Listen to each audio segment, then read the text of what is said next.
তো সভাপতি, শ্রদ্ধেয় অতিথিগণ, প্রিয় বন্ধুগণ, আপনাদের সবাইকে অনেক শুভেচ্ছা জানিয়ে দিচ্ছি এবং এই মহান উৎসব মহান বাহাউল্লাহর 208তম জন্মবার্ষিকীকে সবাইকে মোবারক। বন্ধুগণ, মহান বাহাউল্লাহর পূর্বপুরুষ এক সাইড থেকে আব্রাহাম, আরেক সাইড থেকে জোরোয়াস্টার ছিলেন।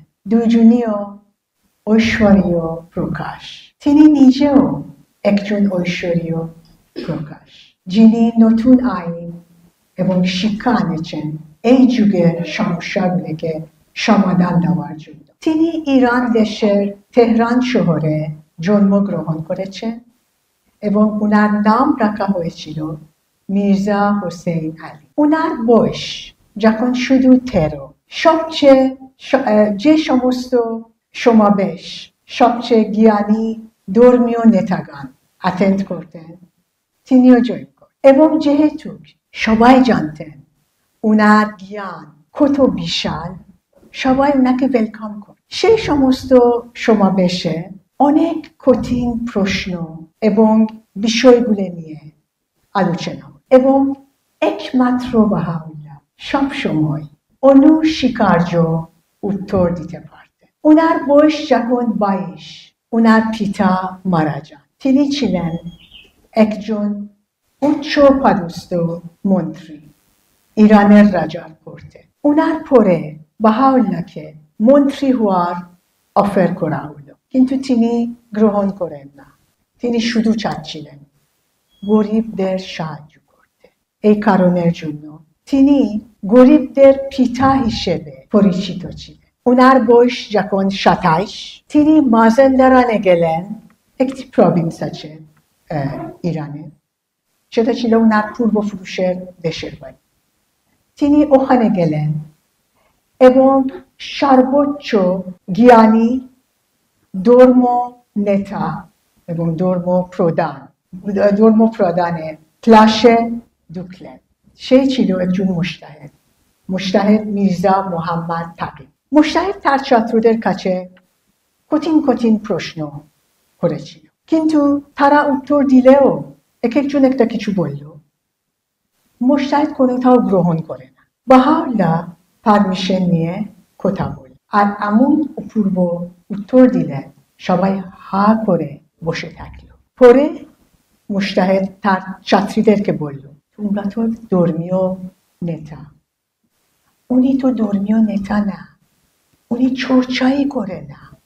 তোমরা যে করেছ, তোমরা উত্তর দিতে পারলে না, তোমাদের লজ্জা করা উচিত। মহান বাহাউল্লাহর বয়স যখন 27, তিনি মহান বাবের ধর্ম প্রচার করতে আরম্ভ করলেন। সেই প্রথম মাস থেকে যখন মহান বাব মোল্লা হোসেনের সামনে বসে ঘোষণা করেছি, মহান বাহাউল্লাহ তার বাণী প্রচার করতে শুরু করে দিয়েছেন।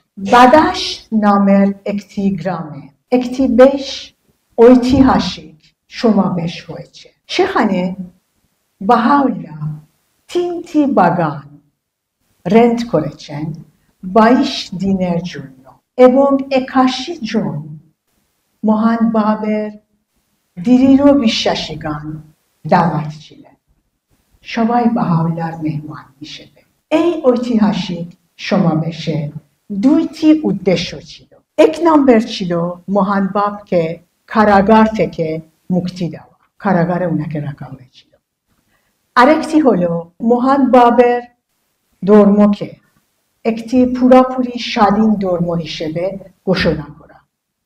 তার মানে যাতে সবাই বুঝবে যে এটা কিন্তু অন্য কোনো ধর্মের শাখা নয়। মহান বাব ছিলেন একজন ঐশ্বরীয় প্রকাশ।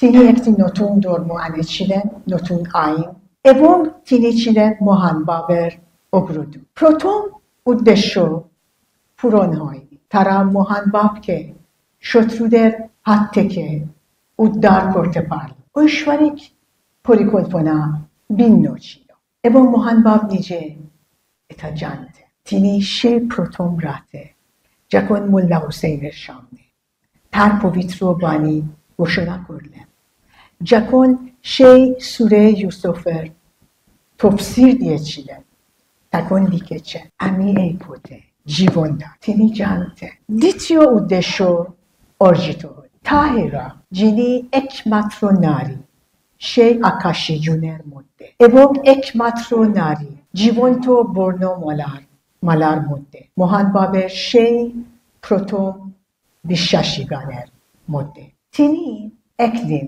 হিজাব ছাড়া সবার সামনে হাজির হলেন। সবাই বিচলিত এবং কয়েকজন সমাবেশ ছেড়ে দিয়ে পালিয়ে গেল। কিন্তু তাহেরা বড় সাহস এবং দৃঢ় বিশ্বাস নিয়ে দাঁড়িয়ে মহান বাবের ধর্মের স্বাধীন প্রকৃতিকে ঘোষণা করে। মহান বাবের শহীদ হওয়ার পরে কয়েকজন বাবীরা সিদ্ধান্ত নিল রাজাকে গুলি করতে, মহান বাবের শাহাদাতের প্রতিশোধ নিতে। তাদের মধ্যে একজন আজিম নামের একজন মহান বাহাউল্লাহর কাছে গেল, ওনাকে বলে দিল। মহান বাহাউল্লাহ জোর দিয়ে নিষেধ করলেন। তারা কিন্তু শুনে। তাই একদিন যখন রাজা একটি রাস্তায় যাচ্ছিল, সাদেক তাবরিজি নামে একজন পাখি মারার গুলি নিয়ে রাজার দিকে গুলি চালিয়ে দিল। রাজার তেমন কিছু হয় না, পাখি মারার একটুখানি আঘাত পেয়েছে। তারা কিন্তু সেই সাদেক তাবরিজিকে নিয়ে তাকে হত্যা করলো, তার দেহকে গাদার লেজের সাথে বেঁধে দিল এবং শহরের ময়দানে নিয়ে গেল। সেখানে তার দেহকে মাঝখান থেকে দুই টুকরা করে দিল, দুটি গাছে বেঁধে দিল এবং তারা জল্লাদরা বলল এমন শাস্তি হবে তেমন কাজের জন্য। তার সাথে এই সাদেক তাবরিজির সাথে আরেকজন ছিল ফাতুল্লাহ কৌমি নামে। তাকেও তারা ধরে ফেললো এবং চাচ্ছিল বাবিদের নাম তার কাছ থেকে শুনতে।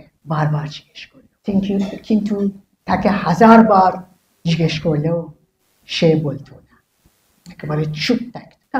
ওরা সর্বশেষে মনে করলো হয়তো এই লোক বোবা, বলতে পারে না। অত্যন্ত গরম সিসা লেদ আনে তার গোলার ভিতরে ঢেলে দিল, তবে সে চুপ থাকে। শেষ পর্যন্ত তাকে মেরে ফেললো। তারা আরো 80 জন বাবিদেরকে নিয়ে নির্যাতন করার পরে মেরে ফেল এবং বাহাউল্লাহকে, যিনি একজন সুমহান ব্যক্তি ছিলেন, বাবিদের মধ্যে অ্যারেস্ট করে কারাগারে বন্দী করে রাখে। সেই কারাগার ছিল ইরান দেশের সবচেয়ে খারাপ কারাগার। আগেকার জলাদার একটি পাবলিক গোসলখানার আজিম যখন এই কথা শুনলো, এই সংবাদ শুনলো, তার এত খারাপ লাগলো, নিজে স্বেচ্ছাভাবে চলে গেল জল্লাদের কাছে এবং বলল আমি দায়, আর কেউ না, আমাকে ধরুন, আমাকে মেরে ফেলুন। তাই তারা তাই করে, কিন্তু বাহাউল্লাহকে রেখে দিল ওই কারাগার। সেই কারাগারে যেতে গেলে অনেকগুলো সিঁড়ি নেমে যাওয়ার উচিত ছিল। অনেকগুলো সিঁড়ি নেমে ওখানে পৌঁছায় যেত মাটির নিচে, পুরা মাটির নিচে। আর সেখানে ছিল আদ্র, নোংরা, না ছিল একটি বাতি, না ছিল বিছানা, না আলো, না বাতাস, জানালাই ছিল। আঠালি পোকা বোরা যারা রক্ত শুষে খায়। এবং মহান বাহাউল্লাহ বসতে পারত স্লাজ হলো যা ময়লা স্কিনের উপর লেগে যায়, রাজান স্কিনের উপর লেগে যায়। মহান বাহাউল্লাহকে 150 জন সবচেয়ে মারাত্মক ক্রিমিনালদের সাথে একই কমন শিকলের মাধ্যমে বেঁধে রাখা হয়েছে। একজন নড়লে সবাই নড়তে পারত। এছাড়া দেশের সবচেয়ে ভারী শিকল, যার ওজন ছিল 52 কেজি, সেটাকে ওনার গর্দানে রাখা হল। তিনি দাঁড়িয়েছিলেন, যখন গর্দানে রাখা হলো তিনি পড়ে গেলেন। মহান আব্দুল বাহা এর সম্পর্কে, সেই কারাগার সম্পর্কে লিখেছেন। এটা মহান আব্দুল বাহার কথা। মহান বাহাউল্লাহর গর্দানে যখন শিকল রাখা হয়েছে এবং যখন শিকল রাখা হয়েছে ওনার গর্দান ভেঙে গেছে, গর্দান ভেঙে গেছে এবং শিকল ওনার মাথাকে জমিতে আনতো। রাজার মা আদেশ দিল মহান বাহাউল্লাহর খাবারে বিষ মিশিয়ে দিতে এবং তিনি যখন প্রথমবার সেই বিষটা খেলেন কিছুটা দুর্বল হয়ে গেলেন। আবারও আদেশ আসলো বিষ মিশিয়ে দিতে। দ্বিতীয়বারে তিনি অনেক দুর্বল হয়ে গেলেন।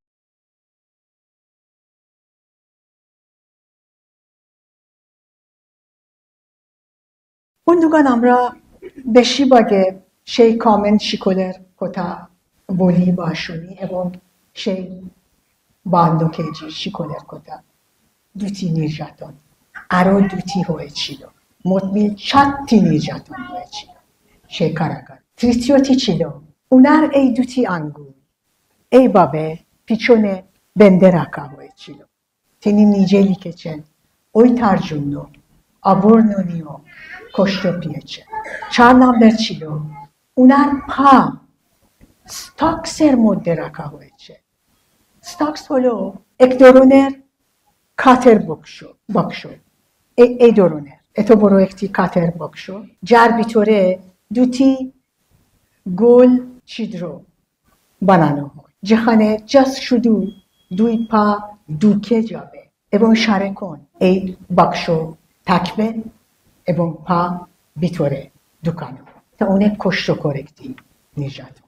আর তিনি এই অবস্থায় শুধু 1 সপ্তাহের জন্য তো না, 2-1 মাসের জন্য তো না, 4-3 মাস এই অবস্থা ভোগ করলেন।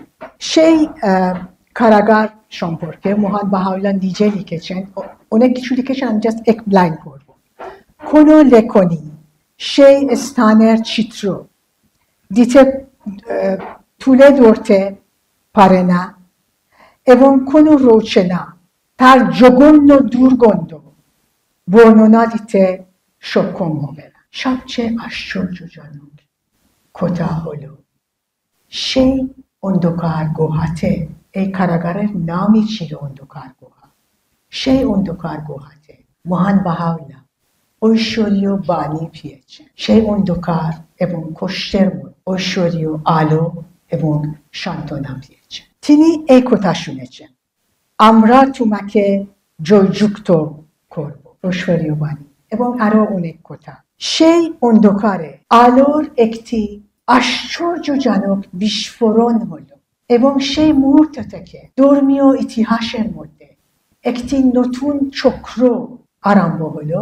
মহান বাহাউল্লাহর নিহিত ঘোষণা ছিল চক্রর শুরুবিন্দু যার স্থায়িত্ব হবে 5 লক্ষ বছর। বন্ধুগণ, আমি এখানে কিছু আঁকবো এবং লিখবো, সবই যা দেখবেন মহান শফি এফেন্দির কথা।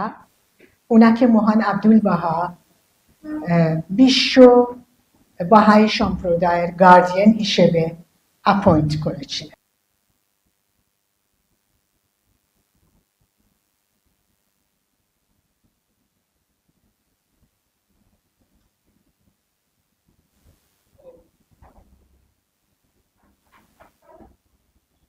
আমি একটু পরে বলবো এগুলা কি।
বন্ধুগণ, এখানে দেখা যাচ্ছে দুটি চক্র। এগুলা হচ্ছে যুগ, বিভিন্ন যুগে ঐশ্বর্য প্রকাশকান আবির্ভূত হলো। বন্ধুগণ, এখানে দেখা যাচ্ছে দুটি চক্র। এইগুলো দুটি চক্র আছে, আদামিক সাইকেল একটা, আর বাহাই সাইকেল অথবা সাইকেল অফ ফুলফিলমেন্ট আরেকটা। এই দুটা নামও মহান শফি এফেন্দি দিয়েছে। এখানে হচ্ছে ৬,০০০ বছর ছিল এটা, শেষ হয়েছে। এখানে হবে ৫,০০,০০০ বছর। ওকে, দেখেন, এটা চক্র। আদামিক ৬,০০০ বছরের জন্য ছিল, শেষ হয়েছে।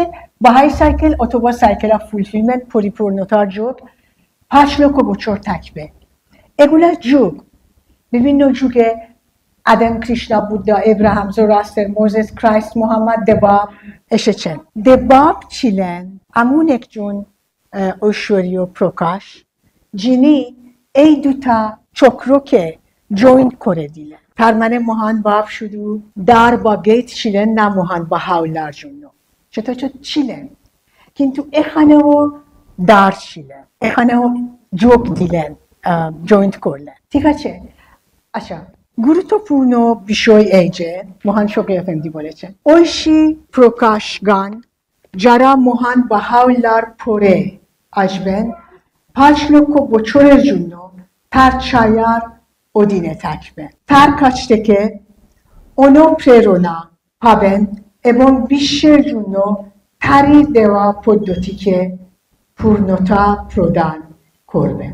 মানে এখানে দেখা যাচ্ছে যে এই সাইকেল যখন শুরু হবে, মহান বাহাউল্লাহ এখানে ছিলেন, এই যুগে ছিলেন, কিন্তু আবার যারা আসবে ভবিষ্যতে এবং অবশ্যই আসবে, ওদের মানে এক একটি যুগ হবে, এক এক জনের, কিন্তু তারা সবাই যে পদ্ধতি সার্বজনীন শান্তি এবং মানব জাতির একতার জন্য দিয়েছেন, সবাই সেই পদ্ধতিগুলোকে চালিয়ে দিবে এবং কমপ্লিট করবে।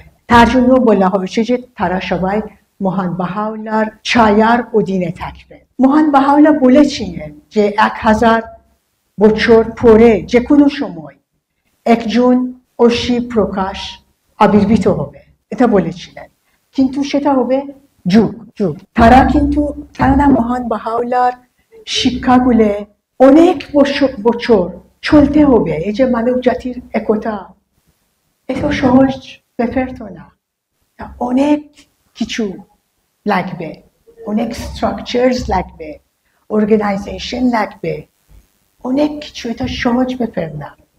সেই জন্য সবাই তার ছায়ার অধীনে থাকবেন এবং তার পদ্ধতিগুলোকে শিখিয়ে দিবেন এবং কমপ্লিট করবেন। এবং এই কারণের জন্য মহান শফি এফেন্দি দুটি নাম দিয়েছেন, বাহাই সাইকেল নামও দিয়েছেন। এবার বেশ ইন্টারেস্টিং একটি কথা, মহান বাপ শুধুমাত্র মহান বাহাউল্লাহর আবির্ভূত হওয়ার কথাটা বলছিলেন না, তিনি বলেছিলেন মহান বাহাউল্লাহ কবে আসবে, একেবারে ইয়ারটা বলেছিলেন, কোন ইয়ারে, কোন সালে আসবে, একটি ক্যালকুলেশনের মাধ্যমে দিয়েছিলেন। সেটা ছিল 1268 সালে। এটা হলো হিজরি ক্যালেন্ডার, হিজরি পঞ্জিকা, লুনার।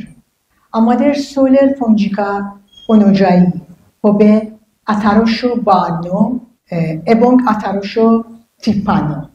মহান বাবা বলেছিলেন 1268 এবং 1269। সোলার ক্যালেন্ডারে হবে 1852 এবং 1853। এখন অনেকে হয়তো মনে করবে যে এটা তো 2 বছর কেন, তিনি তো শুধুমাত্র সেই অন্ধকার গুহাতে ছিলেন 4টি মাসের জন্য। কিন্তু এটা হচ্ছে কেননা তিনি সেপ্টেম্বর 1268 সালের একেবারে শেষে অন্ধকার গুহাতে ঢুকেছিলেন। 4 মাস থাকলেন, হিসাব ঠিকই আছে, হিসাব মিলে। মহান বাহাউল্লাহ সেই 1852 সালে সেই অন্ধকার গুহাতে ঘোষণা করেছিলেন, নেহিত ঘোষণা করেছিলেন। por haber kota bolağube eşan porque. Tini likeçilen da muhan bahavlar kota. Şurcu doer age hatat Muharramer 2 tarihe.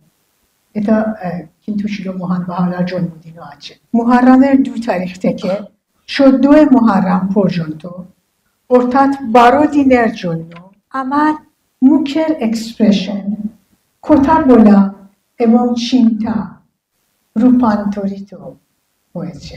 এটা ছিল 16 অক্টোবর থেকে 28 অক্টোবর 1852 সালে। সেই 12 দিনের মধ্যে তিনি ঐশী বাণী পেয়েছেন এবং সেই পিরিয়ডই ছিল উনার নিহিত ঘোষণার পিরিয়ড। তিনি মাইন্ডের ভিতরে নাজিল করতেন, মাইন্ডের ভিতরে নাজিল নিঃস্ব, এই কারণের জন্য নিহিত ঘোষণা বলা হয়। আর এটা উনার ম্যান্ডেট ছিল, আদেশ পেয়েছিলেন ঐশী ঘোষণার মাধ্যমে এবং তিনি এই সিক্রেটকে 10 বছরের জন্য গোপন রেখেছেন, নিঃস্ব। এই হলো প্রথম ঘোষণা। আরো 2টি ঘোষণা আছে। তিনি 3 ধরনের ঘোষণা এবং 3 বার ঘোষণা করেছেন। প্রথমটি হলো এই নিহিত ঘোষণা এবং দ্বিতীয়টি ওপেন সবার সামনে আর তৃতীয়টি পাবলিক। এবার ইতিহাসের পাতাগুলো উল্টে দেখি এরপর কি হয়েছে। 8 এপ্রিল 1853 সালে মহান বাহাউল্লাহ এবং তার পরিবারকে নির্বাচিত হয়েছে বাগদাদ শহরে। তেহরান থেকে বাগদাদ শহর। কোন কন্ডিশন? শীতকালে, ইরানের শীত 0 ডিগ্রির নিচে নেমে যায়, বরফের মধ্যে, পাহাড়ি রাস্তায়, প্রেগনেন্ট ওয়াইফ এবং ছোট্ট ছেলে মেয়ে, যথেষ্ট শীতকালের গরম কাপড় চাপড় না দিয়ে এবং যথেষ্ট খাবারের ব্যবস্থা না করে। আব্দুল বাহার বয়স তখন 9 বছর এবং ওনার মেয়ের বয়স, বাহিয়া খানমের বয়স 6 বছর। তারা অনেক কষ্ট পেয়ে। আব্দুল বাহার পা ফ্রস্ট বাইট হল, এটা একটি কন্ডিশন। শরীর জমে যায় বরফের মধ্যে, জমে যায়, তারপরে আস্তে আস্তে কালো হয় এবং শেষে এমন পর্যায়ে আসে যে পা খেতে দিতে হবে। আব্দুল বাহার পা কালো হয়েছে আর সেই পর্যায়ে এসেছে যে আসলে খেতে দেওয়ার উচিত ছিল।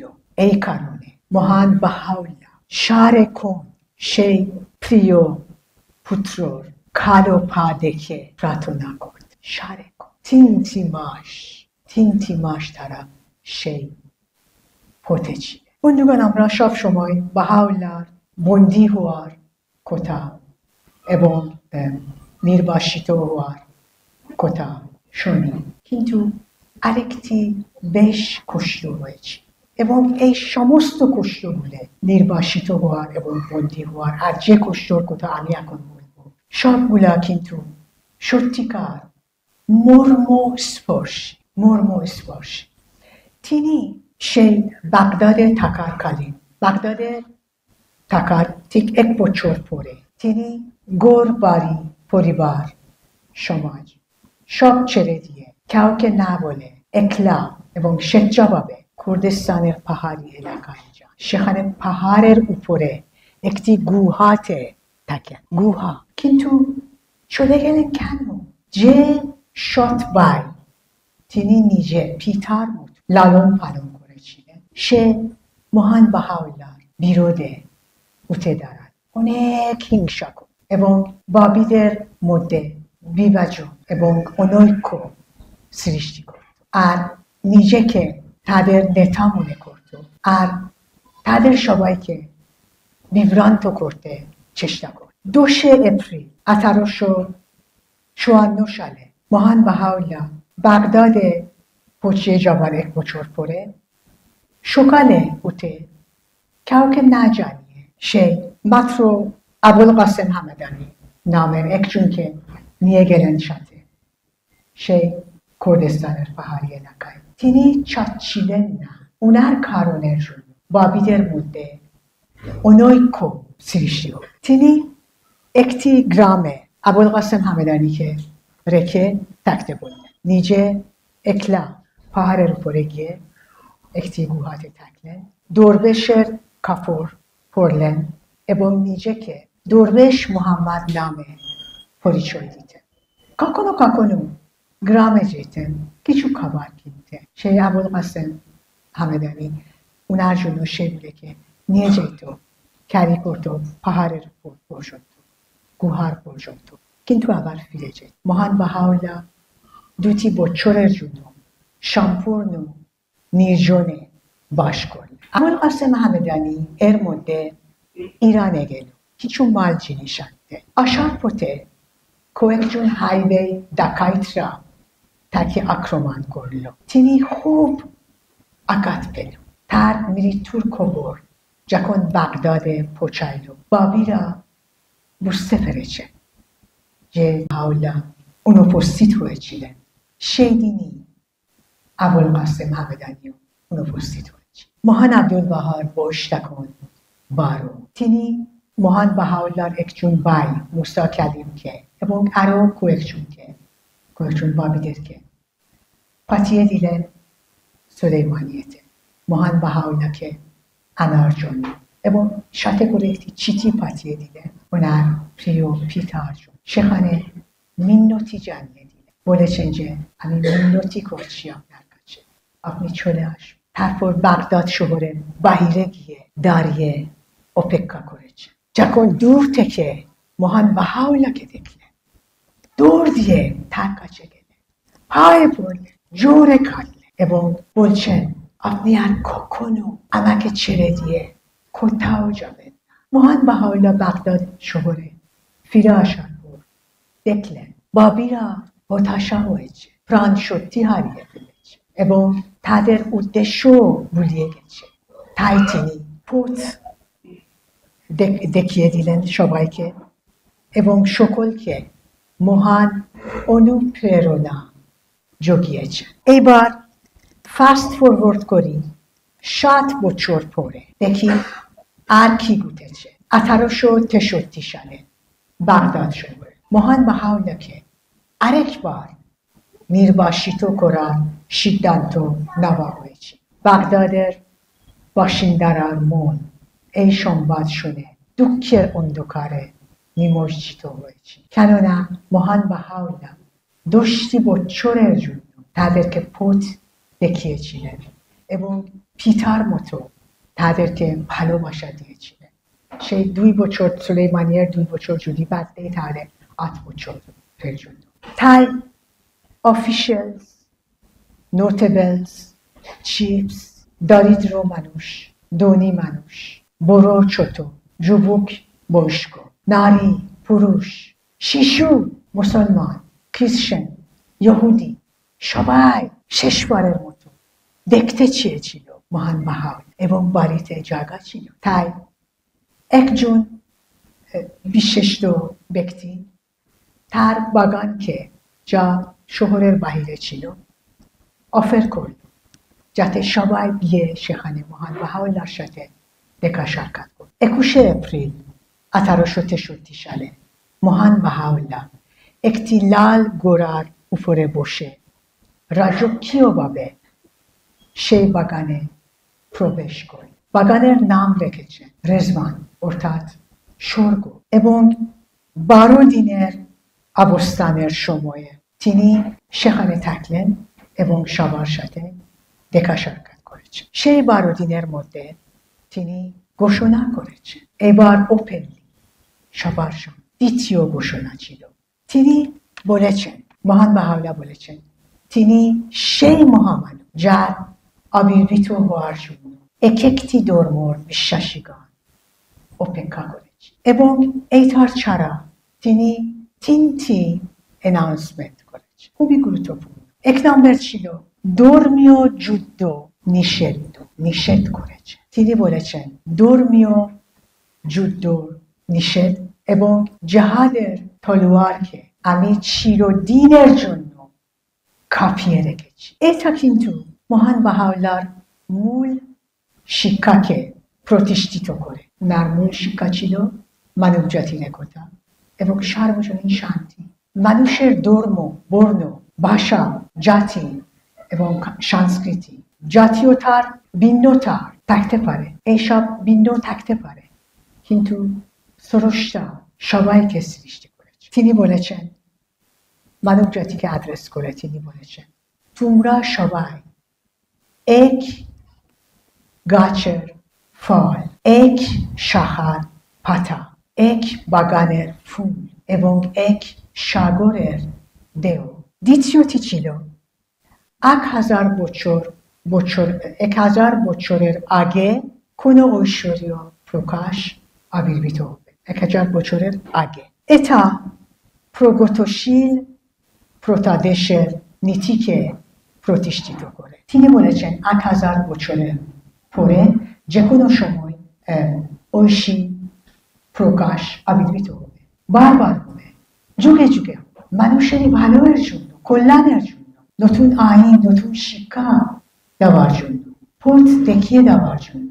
স্রষ্টা যুগে যুগে পাঠিয়ে দিবে তার শিক্ষাকে, আর তার করুণা কোনোদিনও শেষ হবে না বা থেমে যাবে না। তৃতীয় কথা ছিল, মহান বাহাউল্লাহ বলেছেন, ঈশ্বরের সমস্ত গুণাবলী তার সকল সৃষ্টির মধ্যে প্রকাশিত হয়েছে এবং তার ঘোষণার মাধ্যমে, মানে মহান বাহাউল্লাহর ঘোষণার মাধ্যমে প্রত্যেকটি বস্তুকে একটি নতুন ক্ষমতা প্রবেশ করানো হয়েছে। এরপর মহান বাহাউল্লাহকে টার্কি দেশে নির্বাসিত, প্রথমে ইস্তাম্বুল, তারপরে এদ্রিনোপল এবং সর্বশেষে আক্কা নগর, যেখানে ছিল পৃথিবীর সবচেয়ে খারাপ কারাগার, যেখানে সবচেয়ে মারাত্মক ক্রিমিনালরা বিভিন্ন দেশ থেকে পাঠানো হতো। কেন? সেখানে সেই কারাগারে কেউ বেঁচে থাকতে পারত। সেই আকাশে পাখি পৌঁছলে মারা গিয়ে পড়েছে, এত খারাপ আবহাওয়া। আক্কা নগরের কারাগার থেকে কখনো কেউ ফিরে আসতো। প্রথম 3 দিনের মহান বাহাউল্লাহ এবং তার পরিবারকে খাবার দাবায়, প্রথম 3 দিনে খাবার দাবায় ছোট্ট শিশুরা পানির জন্য কাঁদলো, তবে দেওয়া হবে, কিন্তু মহান বাহাউল্লাহ এবং তার পরিবার বেঁচে থাকে। পরে কারাগারটি ওসমান সরকারের অন্য উদ্দেশ্যের জন্য প্রয়োজন, তাই মহান বাহাউল্লাহ এবং তার পরিবারকে হাউস অ্যারেস্টে রাখা হলো। বাহাউল্লাহ একজন বন্দী, নির্বাসিত, হুমকি সম্মুখীন থাকার কালীন রাষ্ট্রীয় নেতাগণের কাছে ফলকলিপি পাঠিয়েছে এবং নিজের পবিত্র বাণী ঘোষণা করে তাদেরকে ন্যায় বিচারের মাধ্যমে রাজত্ব চালিয়ে দিতে বলেছে এবং তাদেরকে একটি বিশ্ব সম্মেলন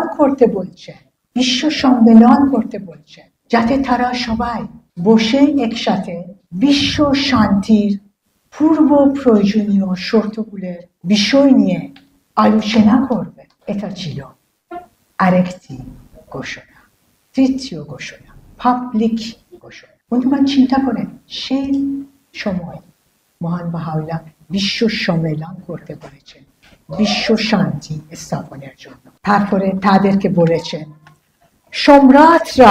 সম্রাটরা ঐক্যবদ্ধ হন, যাতে তোমাদের মধ্যে বিবাদের জোর শান্ত হবে এবং তোমাদের লোকেরা বিশ্রাম পাবে।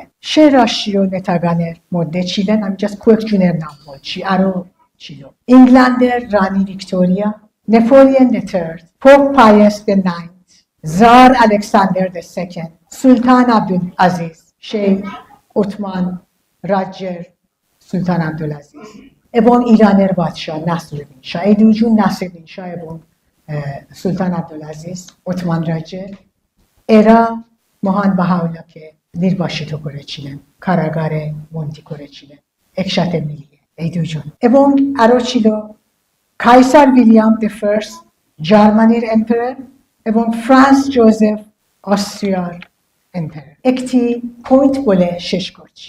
বাহাউল্লাহর অর্জুনগুলি তার শিক্ষার অসাধারণ ফলাফলকে ধারণ করে 4 দশক কারাগার এবং নির্বাসনে থাকার সত্ত্বেও তিনি এমন একটি সম্প্রদায় গড়ে তুলেছেন যার একতা লক্ষণীয়। বিশ্ব বাহাই সম্প্রদায়ে কোনো উপদল নাই এবং তাদের 70 বছর ধরে বিশ্বের মানুষের ভাষা, সংস্কৃতি আর জাতীয়তার ভিন্নতা সত্ত্বেও মানুষের হৃদয়গুলোকে একতার আনন্দ উদযাপন করতে সক্ষম করেছে। বিশ্ব বাহাই সম্প্রদায় নিজেই দিনে দিনে বৃদ্ধি পাওয়া একতার একটি উদাহরণ। 250 মতো দেশ এবং বিভিন্ন অঞ্চলে একতা বৃদ্ধি ও মানব সেবার জন্য নিজেকে উৎসর্গ করেছে। Thank you very much.